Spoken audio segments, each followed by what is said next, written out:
হার্দিক নমস্কার। আজ আমাদের বিশ্বকবির গীতবিতানের পূজা পর্বের ৯ নম্বর কবিতা। অরূপ তোমার বাণী, অঙ্গে আমার চিত্তে আমার মুক্তি দিক্ষে আনি। নিত্যকালের উৎসব তব বিশ্বের দীপালিকা, আমি শুধু তারি মাটির প্রদীপ, জ্বালাও তাহার শিখা।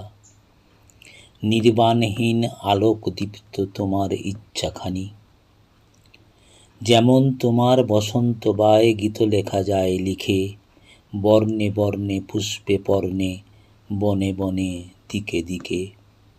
তেমনি আমার প্রাণের কেন্দ্রে নিঃশ্বাস দাও পুরে, শূন্য তাহার পূর্ণ করিয়া ধন্য করুক সুরে।